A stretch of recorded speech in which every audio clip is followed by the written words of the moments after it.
Big thanks to our sponsor, BetterHelp. It's easy and affordable online therapy. You can get 10% off your first month at betterhelp.com/Trash Tuesday. That's betterhelp.com/Trash Tuesday for 10% off. You guys, it's no secret. We love Liquid Death's new flavored seltzers. I mean, listen to that. Ooh, that makes me feel good. And Liquid Death is available at your local Amazon, Target, Albertsons, Safeway, 7-Eleven, or Sprouts. And you can even rock Liquid Death merch. Their collection is very chic and cool. You can go to liquiddeath.com/trash to get free shipping on their crazy limited edition merch and apparel. That's liquiddeath.com/trash to get free shipping on limited edition merch and apparel. Liquid Death. Death to plastic. Murder your thirst. I want to let you know a very special event is coming up. July 11th marks the first day of my new live interactive Spotify show. It'll be exclusively on Spotify. It's audio only.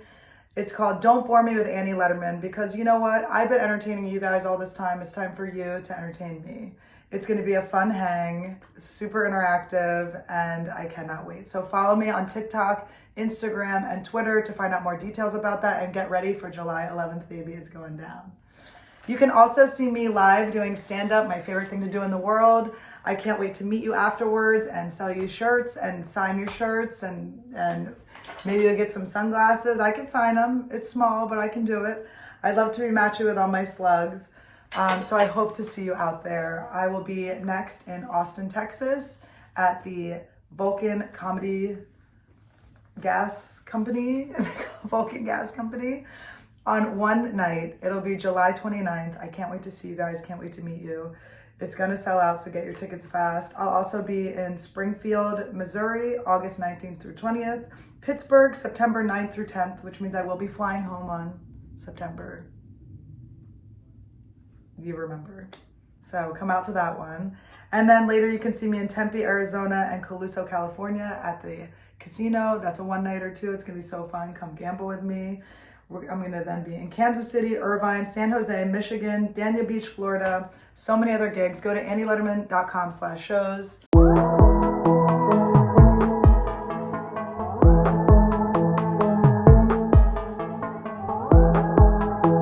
Annie, your butt is so bubbly. You should see those thighs I just saw in the bathroom.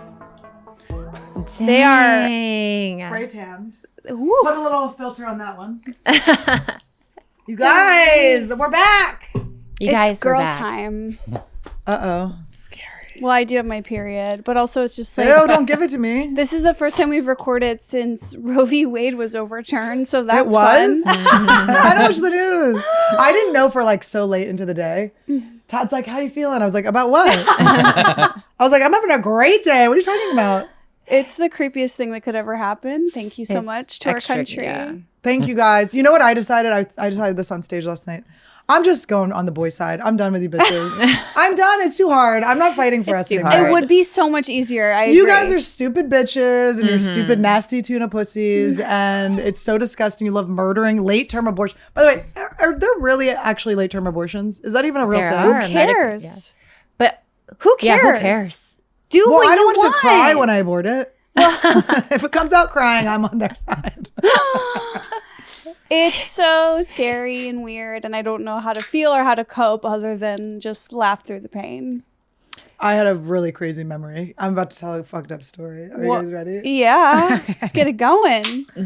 There was a girl in my high school. I hope it's about you having a late-term abortion. She was hooking up with my brother's friend. He was in college already. He came home for the summer. They were hooking up. She was a senior. She graduated. They hooked up. She goes to school. Maybe it was over Christmas break or something. She goes to college for the first year. She comes home for either Thanksgiving or Christmas. She's wearing baggy clothes. She goes back to school. Her mom's... I'm sorry I always laugh. This is a horrific story. I laugh at funerals. It's really... Bobby takes that are no one you know. You just go to them. That's our next photo shoot. That's the billboard. I love that. It's just pixelated dead body behind us. No, Bobby, I think, pioneered selfies at funerals like 10 years ago. What? I could see Bobby having that power. He would, he went to a funeral. I don't remember which funeral, but he took a selfie with a casket Remember my funeral, please. Right, but I think that people are more open to the idea of documenting funerals in the same way they're doing weddings now. What? They have like a videographer. So it's like, it's another celebration of life. And does the dead person get to decide? I want to pick my photographer. Annie Leibovitz, you better be available. I only want a photographer if people respect my wishes. And my final form, I would like to be taxidermized. I want to be mounted on a wall. No. I do. Doing that? A wrestling stance in a singlet. Oh my God. Always fighting. Fighting. Look at this bitch. Wait, is that legal? Can we? I want to be like this. I want to be like. Oh, I love that. I'm still here. Now I know my goal is to have you both taxidermied and keep you. So you have to kill us first? Oh, look at you. I would love to have you guys sitting in my living room every morning like this. Isn't that cute, though? Not talking for once. The only time you get a sentence out. Oh my God. And then I sit and I record a podcast where I just tell you guys about my day. I'm in. Annie, I'd be like, Annie, you're so quiet today. I'm still blinking. You taxidermy too early. You come back. The nerves are still going off. I want to talk. That's my hell, actually. That's my actual hell. To not be able to talk. To not be able to talk is my app. Even the hiccups. I'm like, how can you kill the hiccups? I want to stab them to death. The hiccups are Wait, Annie, finish your story. Yeah. Oh, so you're going to regret that. Is wearing baggy clothes. So she leaves. She goes back to school. Her mom smells something in her room. Smells something? Yes. And no. No. We are living in the dark ages, so it's appropriate. There was a baby. There was a baby there was a dead baby in the basket. A girl you know? In her laundry, yeah. What did she do? She went back to school. She was like, I guess in denial, like didn't know what was happening. So then they pressed charges against her, but she got off because they couldn't prove if the baby had been alive when it was born or not. And she just went crazy. I mean, she was like 18. This is so sad. And by the way, this is a story that should be told because this is the kind of fucked up shit that will be encouraged. Yeah. Because you can't get abortions in certain states now. Yeah. And then I did find, I looked her up, I found her, and she seems to have moved forward in life.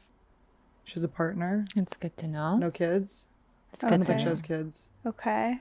But guys, sometimes you just bring up a thing.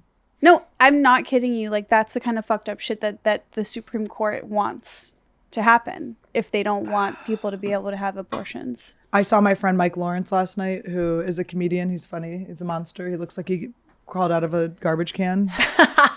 He got an autism diagnosis recently.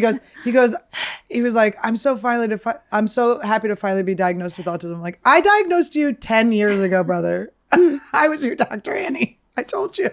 I saw the shifty eyes. I knew what was up. But he, Can you I saw him imagine last night. if you walk into a doctor's office and Annie's it's your me? doctor? You can't even tell your symptoms. I'm just like, let me guess. I use a crystal. I'm like, I have a shaman. I do ayahuasca to figure out what's wrong with you.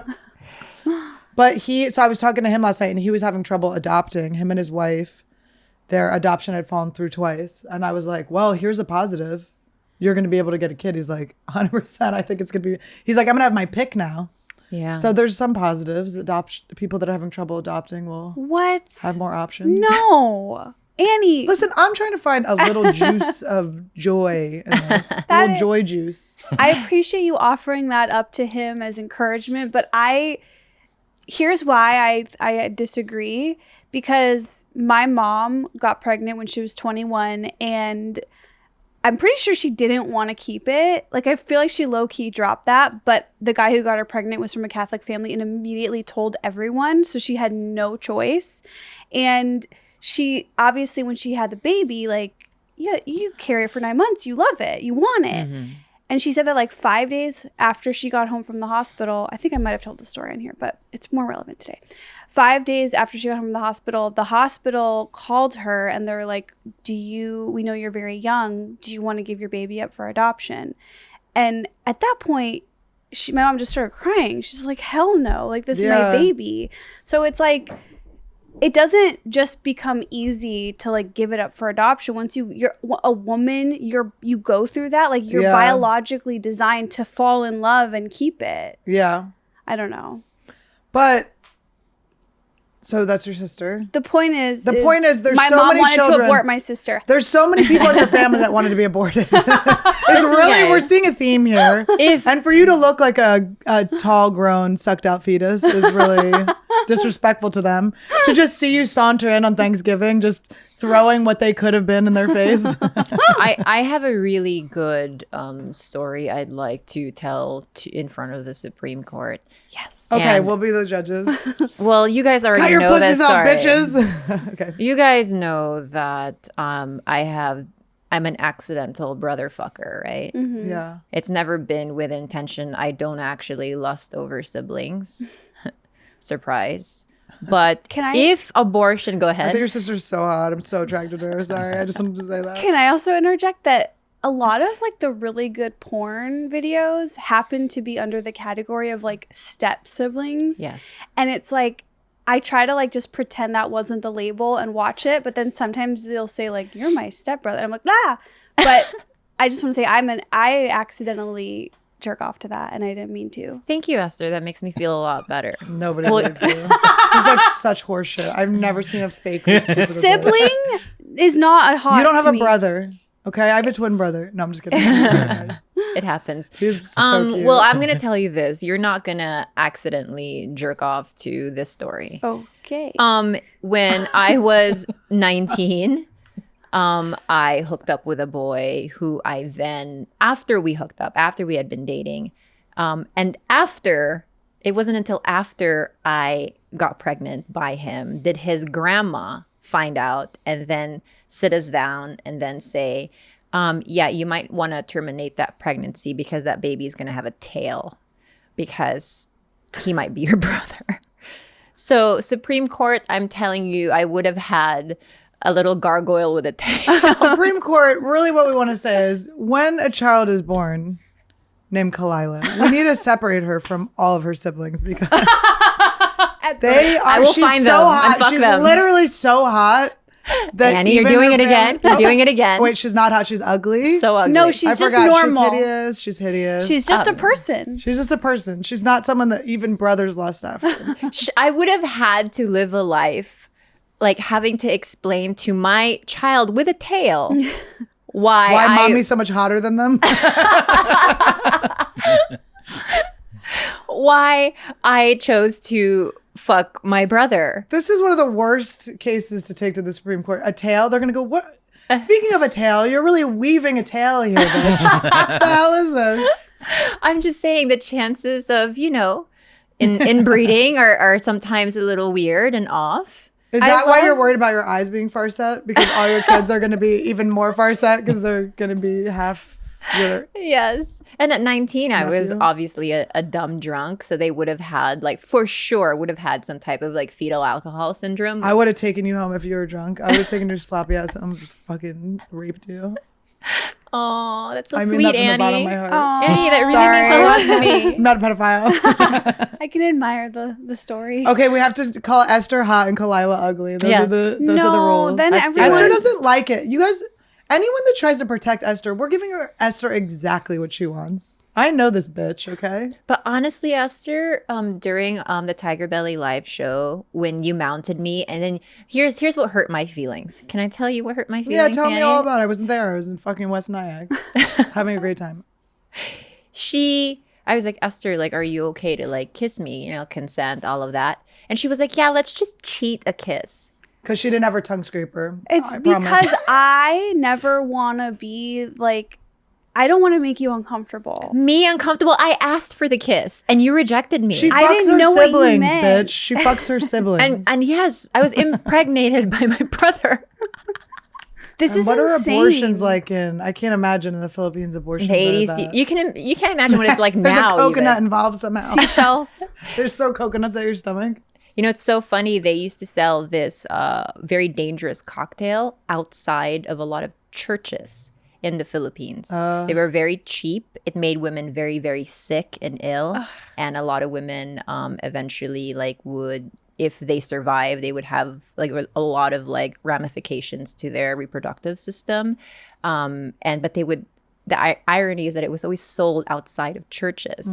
It's like this little cocktail, and you just had to know where to get them. It's scary. This is horrible. It's like if you're a horny lady and you want to fuck, it's like the government wants to punish you and make you have a fucking child. Yeah. Why can't we just be sluts like our mamas? Free the sluts, guys. I know. But also, I feel like your life is written out like a porn fantasy. Yeah, you would think that. No, right? Porn is really in the eye of the beholder, isn't it? I mean, you're sick. You know you are. You're the director of a porn. You're a porn director. You are. Thank you. That's exactly what you are. You just gave Can you imagine me... she click-clacked her little nails on set and her little tiny body came in and was like, you there, legs up, over your neck. Do some squats. What's going on here? You each pull one side of the labia. You go here. Wait, I could really make like an amazing porn. Like it could come from inside of my heart. Why don't you just have your own? You know, there's Spiegler girls. You are obsessed with porn I'm stars not too. obsessed. You have been obsessed with porn stars since I met you. She's always like trying to befriend them in the creepiest way. Like, leave them alone. She's like, I watch you every day. They're like, we don't need more of those. Okay. I don't need more of those. I have a question for you, Esther. When you befriend them, does it change the way you look at them? Because let's say, for instance, when I got pretty close to Asa Akira, I could no longer watch anything that she was in, only because I'm like, that's my girl at her job. I can't even watch Dollface. Are you kidding me? If she ends up being a bad actress, then all of a sudden I have to be a good actress. I have to be like, wow. I always play myself. Don't worry. There's no acting happening. Oh, really? Right here there is. So before you became... What? Oh, that's not attractive. Sibling porn? No, it's not. But, I would say that to answer your question, I at least take a break from watching their videos if I know them. I need a break. Right. Okay, that makes sense. So before you got to know... come back to it later. So before you got to know Brie Olson, you were just jerking off away at her. And then you became friends with her and then it slowed down? Something like that. Okay, gotcha. Something like that. Oh my God. Look at her. No, look at her. She doesn't reveal anything. The secret bitch over here. What's your bracelet? Balenciaga. I bought the cheapest thing on the site. It's so cute. How much was it? I think $250. Oh, I'll buy that. That's so cute. Friendship bracelets? Yes. We're gonna make Trash Tuesday friendship bracelets though. Yes. Sluggies. Can we model them after that? Yes, we can. I really like that. That looks like know. very cheap production. Why don't we just copy all of the... Are we allowed to say that out loud? Yeah. Why don't we just copy and rebrand all of the... Model our stuff off of our favorite designer stuff? Yeah, hell yeah. Duh. I would rather wear that than the designer Because someone was reading the comments that was in my own head, and someone made a really good point. They're like, don't get the Louis Vuitton chain because it's like cheap, shitty metal. They're like, go to the jewelry district and fucking drop cash on like a nice gold piece. But a lot of times with those metal ones, they're less, because I have very sensitive skin, so certain types of metals do kind of cause more eczema on my chest. Oh, my neck has been green from this for 2 months. Where's that from? It's not a designer. It's like but I didn't think it was fake. I don't know what it is. I got my niece this like beautiful locket, matching ones, and it was so cute. She loved it. My younger niece was like, my whole life I've wanted a locket. I'm like, you'll get one in 4 years. My whole life, her whole 6 years. So cute. She's like, I always wanted a locket. I'm like, you'll get yours, relax. But I got this for Reese, and then it's like already turning me green. So now I'm like, I'm gonna have to get a replacement locket. I have to get her. I know, it's sad because we like just started being able to afford jewelry, so we don't know like what turns you green and what doesn't. But I also don't want to like. It's weird with like the money situation because I am happy that I'm earning money. I'm happy I get to buy these things. I feel like I'm going through like a superficial stage. I don't think this is gonna be my whole life. It's just like fun to finally be able to do this. But with my family, they don't want me to buy my 10-year-old niece like a thing over $1,000. No, they would never want that. So it's like I have to make sure I'm getting them like a responsible gift that's not gonna be too much pressure to lose or whatever. Yeah. Like, that doesn't matter. So it's just weird. But I was like on Are You Garbage, the podcast, and I started to feel guilty. I was like, wait, should I stop bragging about making money? I'm like, I think it's funny. I don't know. But whatever. And we were talking about, and I was feeling like I was bragging too much. And I go, yeah, I put the down payment down for my family vacation stuff. They're like, where is it? And I was like, the Poconos. And they just started laughing in my face. Like, we thought you were going somewhere like big. And I'm like, oh. I've never heard of the Poconos. I bet it's fancy. It's like the to mountains me. in Pennsylvania. Oh, It's not that that sounds fancy. fun. Yeah, it's gonna be great. Yeah. To take a whole family outside of the United States is a big It looks endeavor. really nice there. No, I'll do it. I'm hoping to be able to pay for everyone's college and stuff.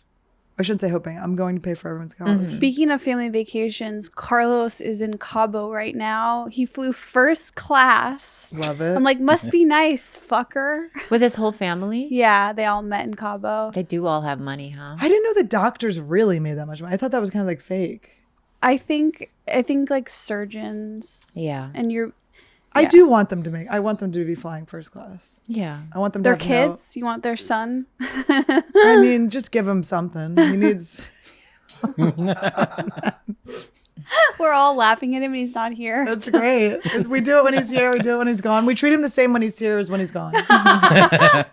Being able to Out of bash respect. Carlos is such a freedom and a joy. And I want to just thank all the listeners for getting it and understanding. Oh, I want to thank Cockroaches for What? really blowing my mind beyond. Like, I'm already so terrified of them. And then I learned this one fact because Sosie Bacon texted me Oh, this god-awful jealous. article about cockroaches. And what we found out was not only have they evolved to have two penises for more effective copulation. So they're called cockroaches now. guys. cockroach. Oh my god. Sorry, guys. I'll stop interrupting. And then you won't get those jokes. But they have sex for 90 minutes. It's my nightmare. That I'm hurts. like, Just hearing it let's hurts. Wrap it up. Remember the Dave Chappelle sketch? Wrap it up. So all the more reason why I think that we I'll watching forever the be raping? terrified of them. Because you're afraid they'll fuck you for 90 minutes? I mean, the And then fact tell that you they're they've a brother? evolved, Then like, all of a sudden you find out you're half cockroach? I mean, is there a freaking study out there? Like, we're like, oh yeah, certain mammals have sex for pleasure. Have we even measured whether or not insects or cockroaches have sex for pleasure? Because 90 minutes seems like they're really enjoying it.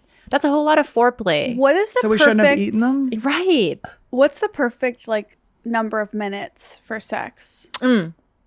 9 max. 15 to 20. Really? If I'm really into it. But it's like, it's like, I think like 11 to 14 minutes. Oh. but okay. don't you like that it's so low? What do you mean? Like, don't you like that we're not like an hour? But Yeah, I had a of course. boyfriend where we like, I don't know what happened, honestly. It was weird, but it was like, fell asleep, woke up. It was like cool, I guess. but that is good. Yeah. So like if you're not chasing the orgasm and you're just like, hey, let's fuck just to fuck and like be close. It was like a thing. And then you stop without pressure to be like, did I make you come? Did I not? You just sort of like, and then you get back But to it can later. we talk about that and it's for a whole second? Sunday of just fucking and not fucking and fucking again and not fucking. Oh, That's fun. Can I've we never- talk about this for a second? Now, word from our sponsor, BetterHelp. You guys, therapy is an indispensable part of my life. It's something that I've needed a lot of in the last couple years, and I've needed even more of in the last year. There's no shame in the mental health game. There's no shame in saying you need help or that you feel burnt out, and that you simply need an unbiased ear to get you through your day, your week, your year. I think if you want to invest in something that will absolutely pay off and be worth it, it's to invest in yourself, invest in your own mental health. Your brain needs to be working right and functioning right for you to have anything worthwhile in life, for you to appreciate what you have. I mean, for me, I couldn't appreciate or be grateful for anything until I got my mind right and actually got the help that I needed, and also couldn't accomplish anything without help. You guys, I was such in a pit of anxiety and misery a couple years ago. I used to not be able to leave the house or not be outside of like a 5-mile radius from a hospital. That's how bad my anxiety was. And if it wasn't for therapy, I would still be very much a shut-in. So if this sounds like something you relate to, BetterHelp is the way to go. BetterHelp is online therapy that offers video, phone, and even live chat-only therapy sessions. So you don't have to see anyone on camera if you don't want to. And that's a very helpful feature that they offer. And it's much more affordable than in-person therapy. And you can be matched with a therapist in under 48 hours from right this moment. And our listeners get 10% off their first month at betterhelp.com/Trash Tuesday. That's betterhelp.com/Trash Tuesday. Our show would not be in existence if it wasn't for something like BetterHelp. I banged a guy years ago. I had this. Todd does watch the show. I love you, Todd. I love you. Love you. I had to bang a couple frogs before I found my prince. Yes. But anyway, so there was this Australian guy that came in Brooklyn. We were at the same coffee shop. We're in line. He was like tall and hot, and we just were flirting in line or whatever. And I was just like, my move was always to just be like, "You're so hot. Look at you." And he's like, "Ooh, you're hot." And then we went to this Afro punk festival together. Seton Smith was performing, so I got to be like, "That's my friend up there." I get to look cool. But so his deal was that he was on a hall pass. He was getting married. He was an Australian musician. He was 23. I was like 27, I think. His wife or his fiance at the time was 32 or something, a little bit older than him. But she had kind of like snagged this hot, like, you know, guy who was like touring and could probably get all the pussy and stuff like that. But he really loved her. And she was like, "I really want to get married and have kids. I don't want to like wait around. So you have to decide what you want. Why don't you go to America and like do your thing and then come up with we'll meet up in Mexico." Like they met up in Brooklyn, then they went to Mexico and then they made their decision or whatever. So he's like telling me all this and I was like, "Oh, well, allow me to be your pussy Sherpa, my friend."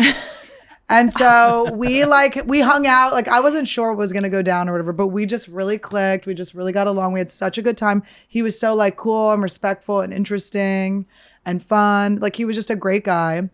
And so we ended up hooking up, but we banged for like so long. And then I was like, "Did you come?" Like I started to feel so insecure about like, did he come or not?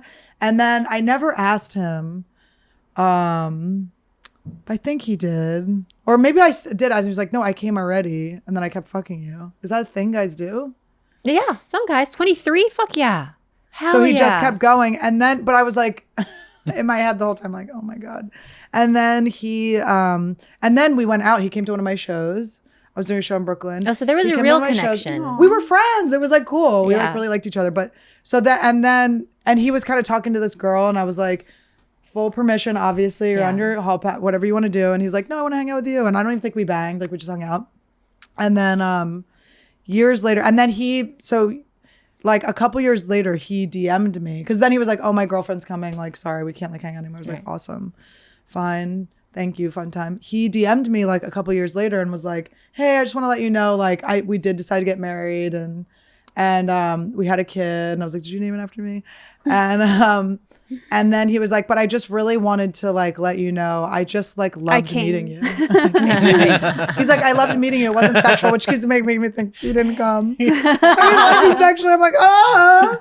No, but he was like, "I just like loved hanging out with you. It was so cool." He's like, "That was so fun." So like, that's such a positive story. Yeah, it was cute. I really like that. You know, it kind of makes me think of this dating advice that I got from one of the fancy rich moms I babysat for in Beverly Hills, where when I was it's a lesson that I learned that I know and have grasped, but I wish I would have taken it in earlier in my 20s, where she was like, "You have to keep the guy on a long leash.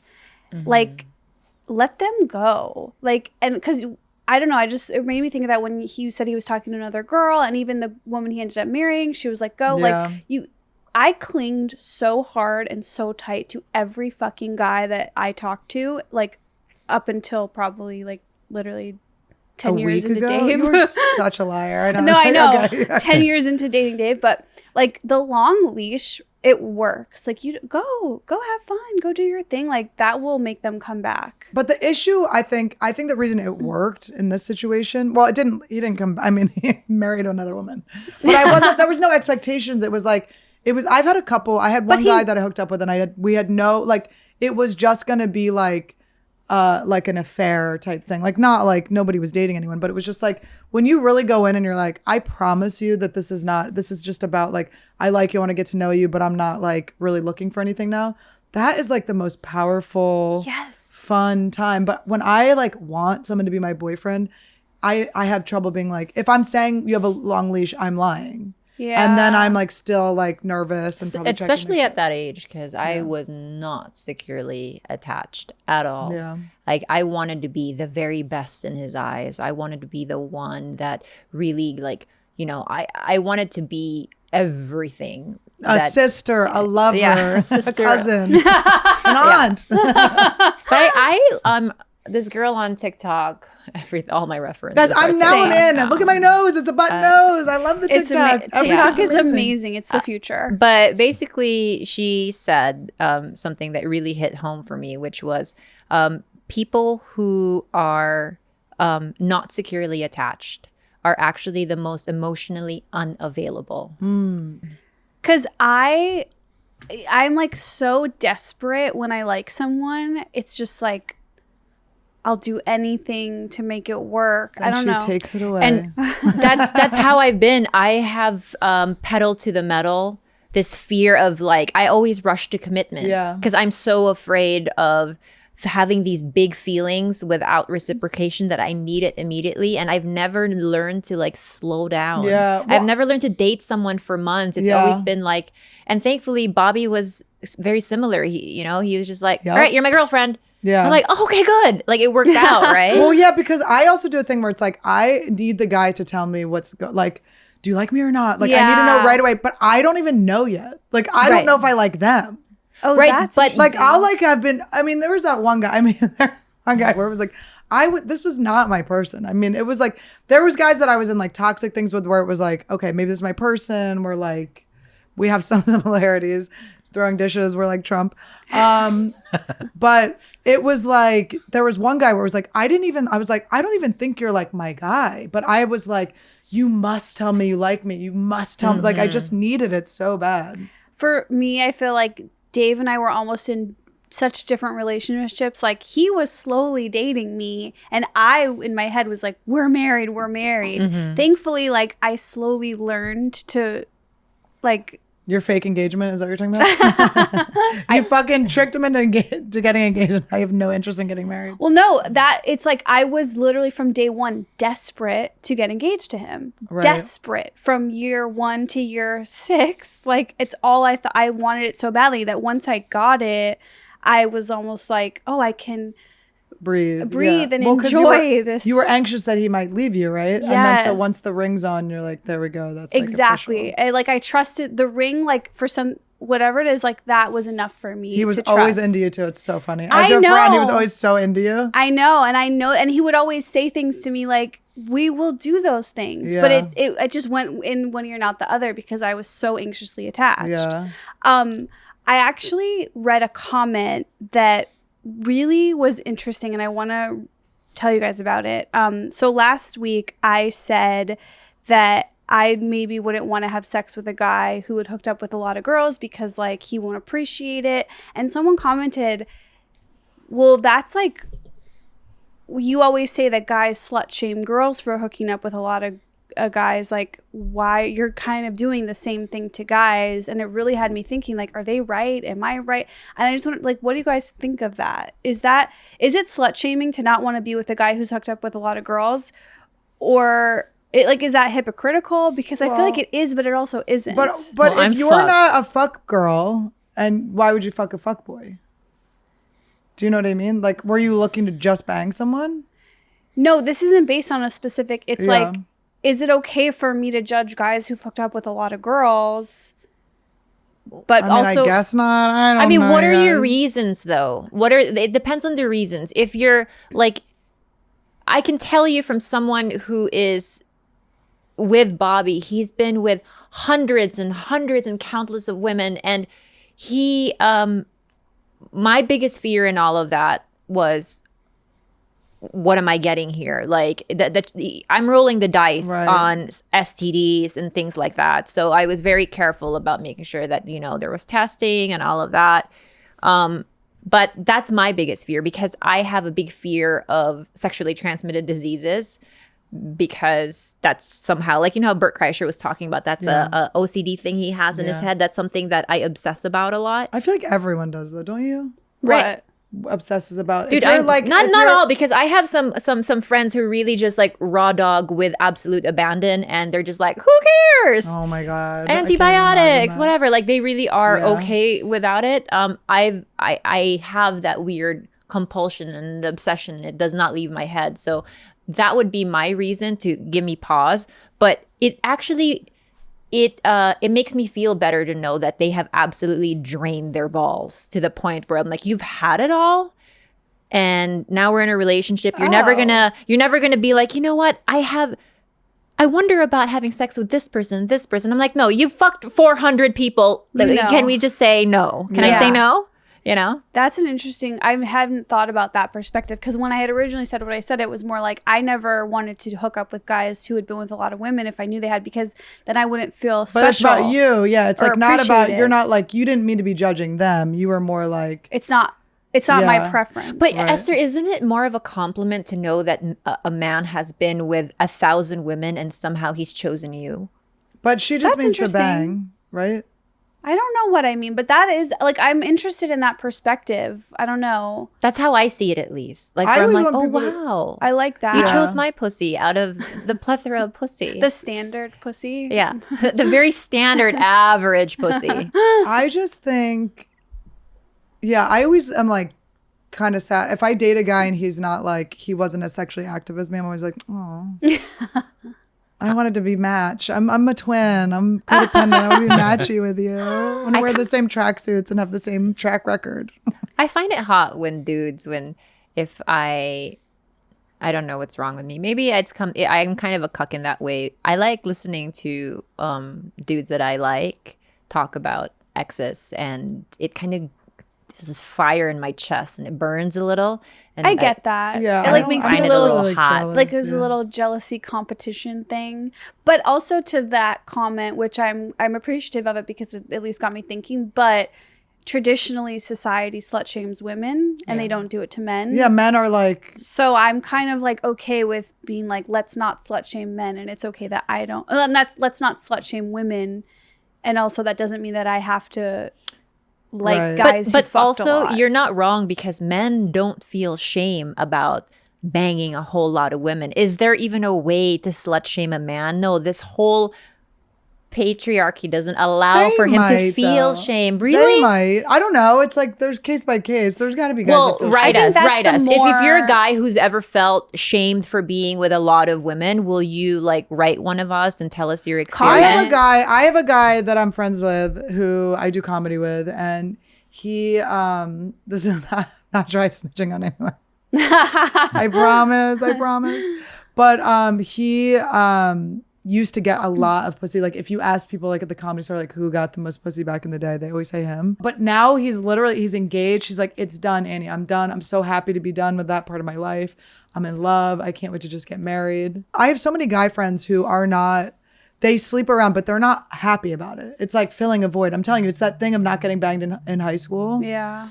Where it's like, they feel like they have to, like they don't want to like be like ungrateful to the pussy they're now getting. Or whatever. Sex addiction is a real thing. Yeah, it's sad. It's so sad. I don't think they feel like full in the end or like happy in the end. They're always chasing a high. It's very dark. And so I think there should be grace on that. And I think that, you know, we just don't know what people are thinking. I was thinking that when I was watching the new Kardashians season, when they're talking about Tristan Thompson and how could he do this and all this stuff. And in my head, I'm like, the man has a problem. Yeah. I bet he doesn't want to do that. He's addicted. He can't help himself. Like, that's not an excuse, but like, yeah, I feel like with athletes and people that are like a lot of those guys are just, they're also like, they're just getting pussy thrown at them too. Yeah. I think like about Michael Jackson, and like, he's like the person I think of as like a victim of like. Fahim was on Tiger Belly this past week, and we talked a lot about Michael Jackson. And I think what you're about to say is exactly what I said, which is you understand why someone like that, who was raised like that, would eventually desire the company of a child in his bed because he was in an arrested development. He was never allowed to grow up. Everything had been done for him, served hand and foot. It's like, of course, he was warped. His entire world was warped. You can wrap your head around the idea that someone like that allegedly could be a pedophile. Well, there are pedophiles who try to not be pedophiles. You know, there are pedophiles that are victims of being this thing who like get their balls cut off and go live in woods where there are no kids. Like there are people that try their hardest to not prey. So it's like, I don't want to be like completely have no compassion for pedophiles because obviously there are ones that are just like cursed with this thing or things were done to them. Yeah. But it is a fucked up thing when your thing hurts other people. It's not okay. Look, having my dog Julio, who is a full-blown psychopath, has really taught me to have compassion for everyone and anyone, no matter how depraved they are, only because it's like, not compassion like I excuse their behavior, but it's almost like a fuck, like whatever led them there was probably not good. Yeah. And in the case of Julio, he was born without a mother. I mean, as an orphan, without siblings, and likely with a fucked up brain because he didn't have the nutrients he needed as a newborn. And I look at him and he cannot help himself. When I see him start to kind of get a little bit like aggressive, I can see that he keeps looking at me for reassurance, but he goes ahead and bites anyways. Baby. And it's like he cannot help who he is, and it is so fucked up, and the bites hurt, and I cry, and it's a very hard thing to love Julio, but I understand Julio. Yeah. And I think that, you know, not to say it's like, oh, we have compassion for psychopaths that murder people or do all of these things, but it's more of an understanding that, all right, you were built very different than me. Yeah. I had when I had the thing happen with my teacher, and he was like, he spent his one night in jail. Cool. I've been in prison for years. You jizzed me into a prison. It's hard to get out of, but I turned it around. His wife called me, threatening me, screaming at me, all this stuff. Then her next tactic was to call me. He was married? Yeah, no, she was there. Oh my God. They were grooming us. They had us all going over to their house, buying us weed and alcohol and stuff, getting naked with us. Yeah. I was in a whole scandal. Oh, God. And it didn't blow up because what I realize is when you're a kid, people tell you that they want you to tell the truth. And what I've learned more and more in my life, which I'm trying to be okay with and not judge it, people do not want you to tell the truth. People want you to do the thing that's the easiest for everyone to move forward, that doesn't make people feel uncomfortable. And I'm coming to terms with that in my life now, where it's like, what's worth it, what's not. But it's like, in that situation, I'm very proud of what I did because I do think I stopped him from preying on other people. It's just a weird time. It's a weird time with the Roe versus Wade. It's just a weird time. It's like, what, you know, kind of like picking my battles. And I did realize in the end, people did not want that. My parents like signed a plea deal. Like, I mean, it's just like, this guy got off with nothing for what he did. And I guess like, whatever, that's, if I had been older, I could have like gone further with it, but that's okay, whatever. Oh my God, we love the new Liquid Death flavors. I love lime. Dave loves berry. Oh my God, he's been mixing the berry with cranberry juice. It's so good. But have you tried the mango chainsaw? Ooh. You guys, we love Liquid Death. We love their merch. We love the fact that it's death to plastic, okay? We want to be drinking out of cans, and we want to look cool at parties, and we want people to be like, who is that crazy person with that can? And if you're that person like me, when you go into like any social event and you're like, I don't know what to do with my hands, but I don't want to carry a drink because I don't really drink. This is the perfect solution to that. You look like a freaking, I know you, Esther. Everywhere I see you with that tall boy, it just completes your look. It's so weird, but it really does.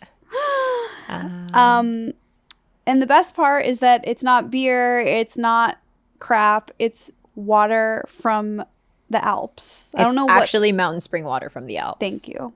Guys, they have new flavors. Mango chainsaw, the one that's in my hand right now. Severed lime, the one that Esther's drinking. And berry it alive. And all of their flavors have 3 grams of agave nectar in them. I love them because it's like just a hint of sweet, a hint of flavor, not overpowering. You can still feel good about it. I love to do combos. So you guys can go to liquiddeath.com/trash to get free shipping on their crazy limited edition merch and apparel. That's liquiddeath.com/trash to get free shipping on their limited edition merch and apparel. Liquid Death. Death to plastic. Murder your thirst.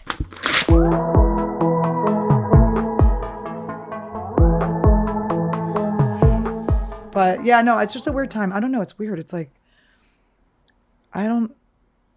it's like, but also, are we getting in trouble when we say things? Is there an actual trouble? Is it just people's like interpretations of what we're saying and stuff? Yeah. Is there an actual trouble? Is it like, do you know what I mean? I don't want to speak too specifically about things because it's just like, I think what you said is right. It's a weird time. It's like, I sit here and we have these honest conversations and I'm like, who's going to be mad that they take this out of context and what do they think? Or like, even just the episode that came out last week, there were so many DMs to the Trash Tuesday Instagram that I heard about that were like, you didn't talk about Roe v. Wade. And it's like, why are you jumping down our throats for thinking that we don't, like, how, you must not have ever listened to this show if you think because one episode came out and we didn't talk about something current because it was recorded before, like, you're just attacking us for that. Like, what do you think we think about abortion? Also, the thing is that though we like love you guys and we're here to entertain you and to like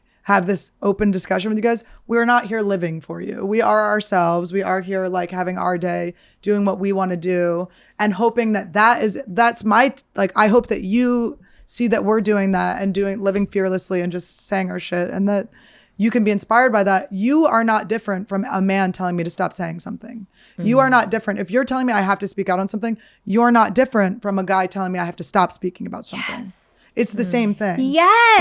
But it's my job to not take that on and to know that those people are just having their reaction to Roe versus Wade. They're having their own feelings about it. And their way of feeling like they're doing something is yelling at celebrities. Hey girls, thanks for thinking that you can control us because we're celebs. But you know, it is like, it's our job to not like they're just going through their feelings and it's fine. Yeah. Okay. I like that. You know? It's like, and we fucking pre-record, guys. You saw us kill Ray Liotta. Oh god. We probably made Roe versus Wade happen. I made a joke and I fucking probably made it happen. You know why I think you're correct? Is because in that episode, Esther's like, abortion's not illegal yet. And then the next day, Roe v. Wade. It's my fault. We're witches. We did it again. It's fun to be powerful, even if it's for negative consequences. There's some deaths. We saved some babies' lives and we killed one man. Okay? But yeah. I don't know if yeah. You know, I know that that's part of the sport we play is, you know, giving a lot of our personal lives up for consumption. That's the bed we made. We lay on it, right? There are some perks to that. We lay there. We really do just lay there too. We just lay like princesses. Yeah, so like, you know, for me having done Tiger Belly for so long, I do know the bed I made. For so many years, I overshared and I said all of these things and Bobby and I put our relationship out there for consumption. But I think that what people sometimes don't, where I feel like sometimes a little trapped is we're not allowed to grow and change our mind about things. Yeah. What you thought of me when I was 29 years old and talking on DVD ASA or on episode 3 of Tiger Belly is just not who I am anymore. And I guess all of this to say, like, there are some things that I really like want to get off my chest. I had committed to not saying any more than what's already been said in regards to my relationship with Bobby, just because it is scary to put your stuff out there. I know that now. I know that I am not as charming or as likable or as funny as Bobby, and people really rally behind a very lovable, because he is. He comes off as, and he doesn't come off that way. He is that way. Like I love him to death. In the same way that you guys love him, I love him too. But there's this story that is so twisted and warped and so wrong that's being said about me that I just really want to clarify, if that's okay. Yeah. Bobby and I on H3 went and we talked about being in an open relationship, but the way we explained it was so poor because we were number one, it was a live show. Number two, we didn't even know that we had to even say it in that moment or talk about.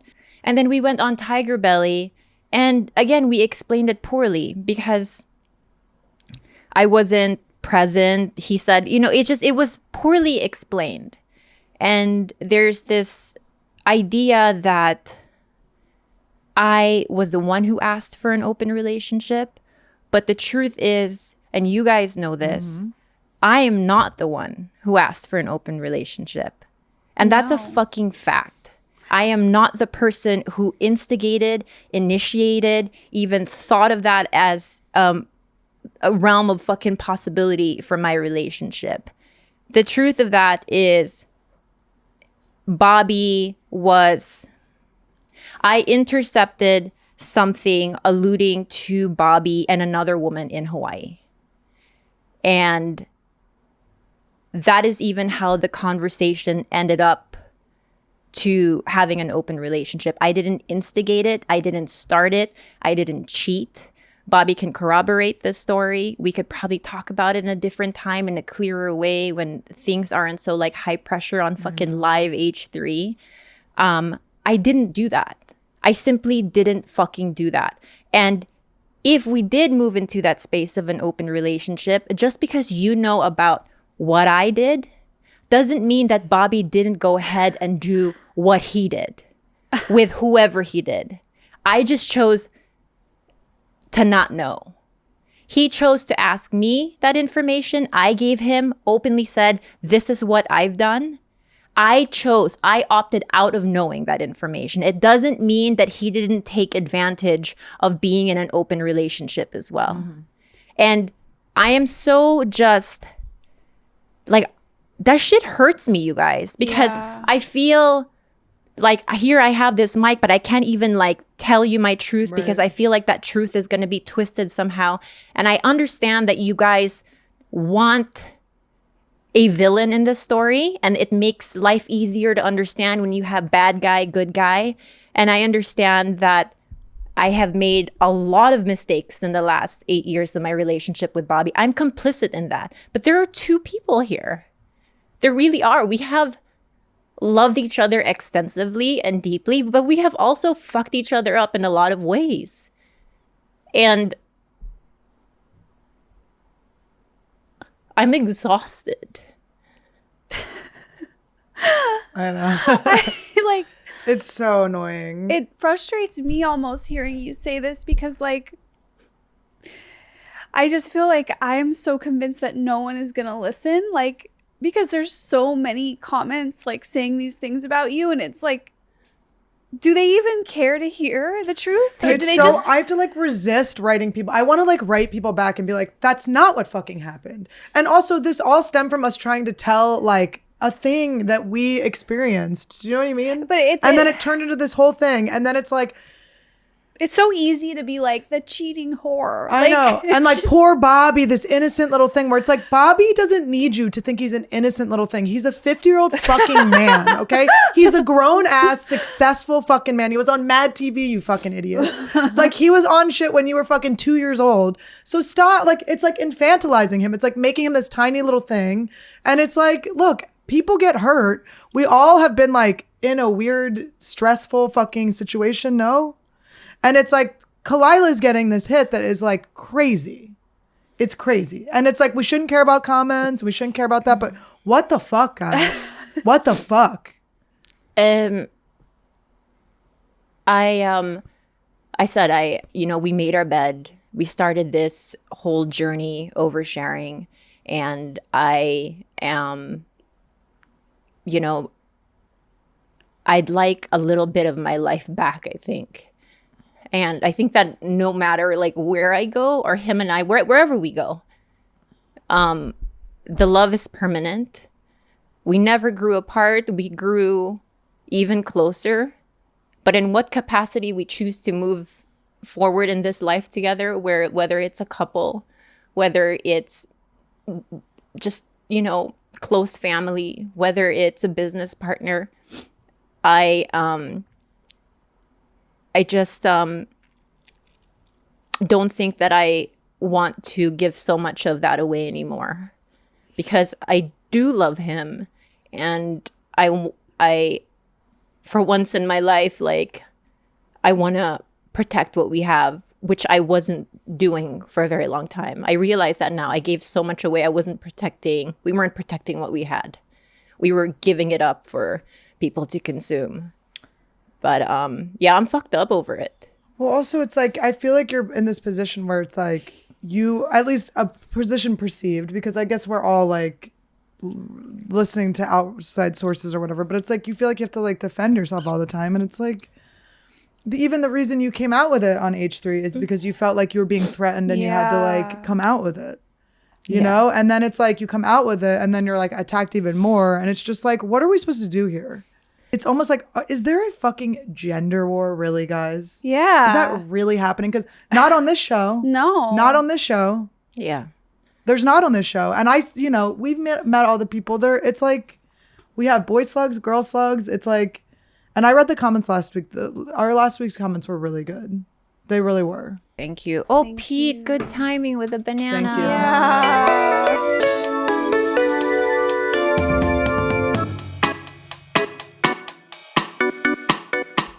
You know what I love about you, Pete? Yeah.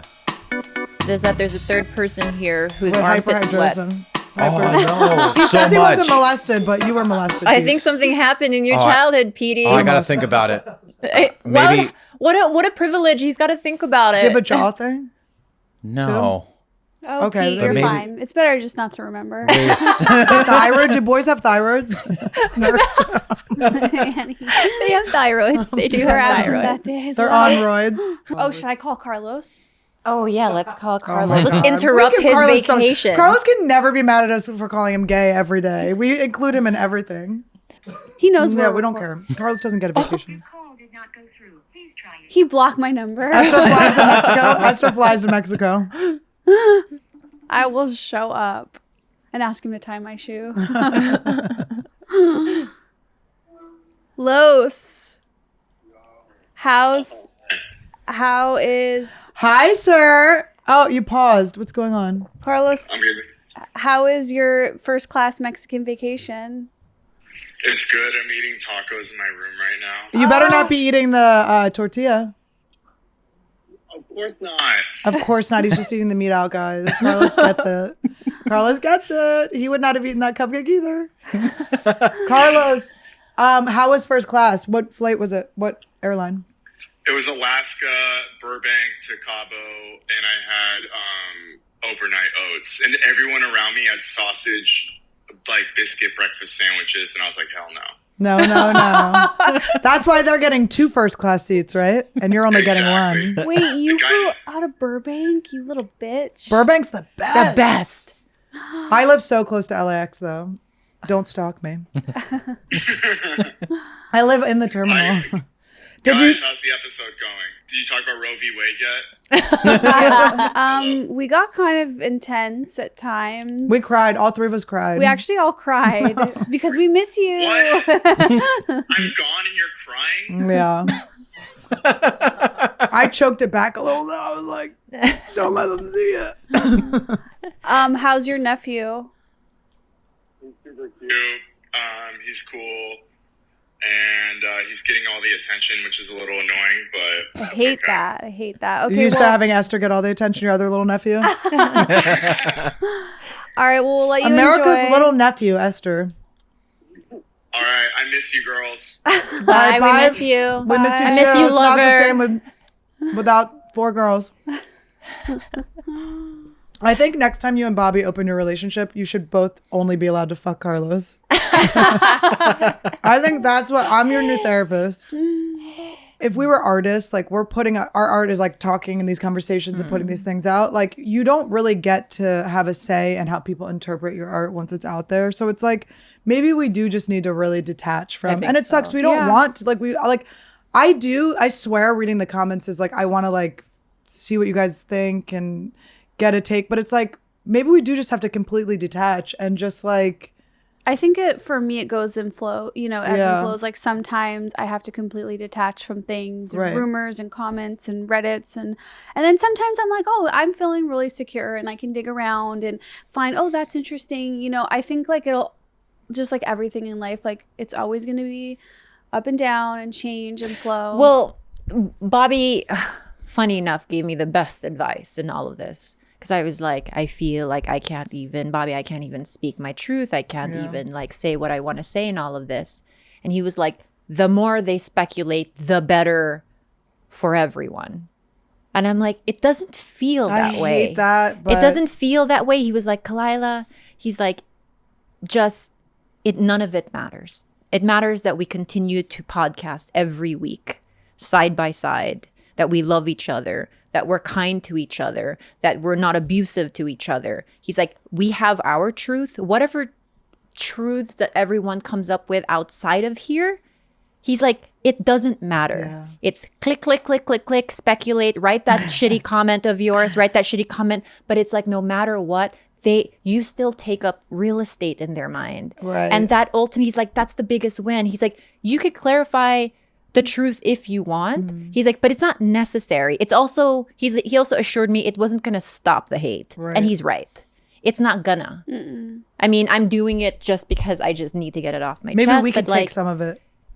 Bring it to us, more to us. But you know what? He's ultimately right. He's right, but he's operating in like, I'm a businessman. Yeah, well, that's like superstar level. Like, how do you think fucking Kris Jenner talks to her daughters? It's like that. And I appreciate and like that. Like, that is, like you say, we did make this bed. We have this show. Right. We put our lives out there. The show is very popular, more popular than maybe we would have thought.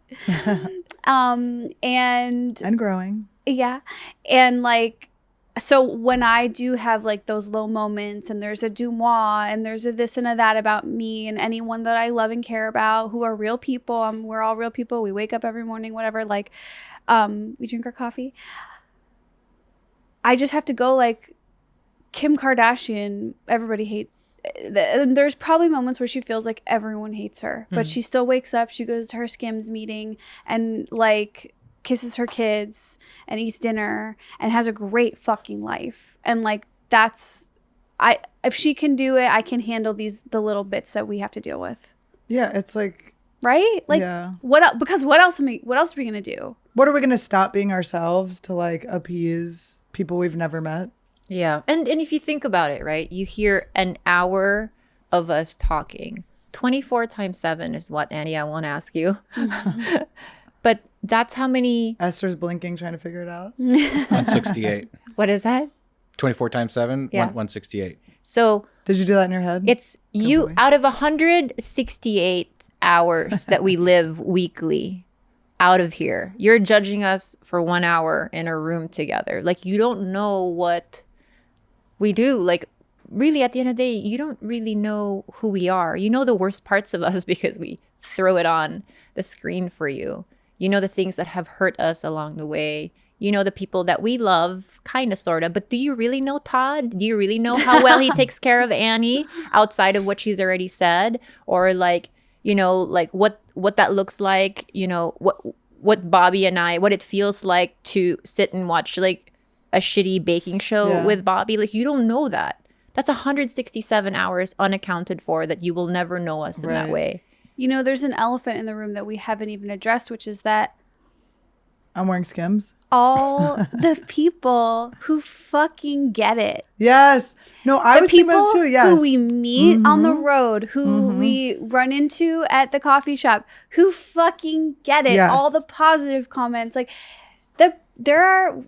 like, we also, more than the bad, there's way more good. Because I was thinking about the comment reading. I was like, what am I doing here? What is this coming from? This is obviously not like, why am I like, because Todd's like, you'll go until you get a negative one. Like, you'll get all these like positive ones. And then you like want this like hit of like dopamine of like pain of feeling like, you know, a victim or feeling like someone doesn't get you or whatever. And I was thinking, I was like, no, why? You know, I have this story in my head where it's like, no, I'm going there to like see what people think and make sure, but it's not. Because if I'm going there for the compliments, I get them in person. The shows are fucking amazing. I can promise you, if you come to my show, you're going to laugh your ass off the entire hour. You're going to love my openers. You're going to wait in a meet and greet line. I'm going to talk to you. We're going to have a fucking amazing conversation if you want to wait. And if you want to buy a shirt, I'm going to sign it. We're going to have we're going to have like our own inside, like I'm meeting these people, connecting with them. It's so fun. It's so cool. They fucking love you guys. It's like, it's all good vibes. It's never bad. Yeah. So it's like, if you want to see the good part of this, come see our fucking shows. Like, come see us. We're going to get this bitch on the road. I promise. Tell eventually. your friends about the show. Like, yeah. It's so fun. It's like amazing. It's really cool what the show has done. And I do think that, like, I think that boy and girl slugs are going to fucking change the world. I know that sounds so dramatic, but I really do. I think that, like, it's amazing that guys are sitting here listening to us, blah, blah, blah. Yeah, it's awesome. Appreciate it. If you're a guy listening. The demographic breakdown of this show is half female, half male. It's amazing. It's a so dream. Cool. Like, who else can say that? Like, yeah, I think it's so awesome. And I'm so proud of this show. Yes. You know what I noticed? This is so cheesy, but like this morning I was looking at everybody's Instagrams and we all have tagged in our Instagram bios Trash Tuesday. And I'm like, we're all so proud of this. Yeah. Like, we created this. There's nothing of this is anything but the three of us. Yeah. Like, this is our baby, our brainchild. Like, I don't know. There's so much positive too. And it sucks that there's this negative thing happening, but that's also okay. Right. We're still here. We're so fucking happy that you found us and we found you. Like, yeah. And also, if it's a little price to pay to be like three women who are just kind of being ourselves, then that's the price we pay. Yeah. You know? Oh, well, we can take it to keep doing it. It's like, what are we going to do? Not be ourselves? Right. Fuck that. And I really love on the road, I'm sure you get this a lot too, where the couples will come up and they'll be like, the girl will be like, he got me into it. It's like, yes, motherfuckers, yes. It's a lot of like, oh, so my boyfriend always listened to podcasts, and then this one came out, and he was like, you need to know this one because it's girls, like, and then she became a podcast fan, like.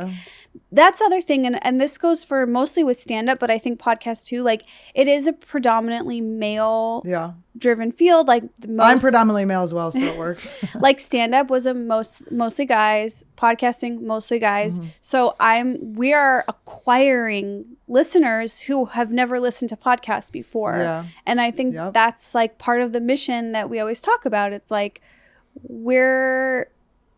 I don't know, we're just like creating this for women, but also for guys. But we're like so excited that guys are, and I'll see like groups of women, like there were these 3 Australian women at the Comedy Store, and I was like, come to my podcast, come to me, like follow this, and they all like got their phones, and I was like, we made this for you, like you're gonna love it, like to just know that people are gonna like it. It's just so cool. I love your man on the street one-on-one marketing. Like, no, I just see, I'm like, you're gonna have this, well, yes, join us.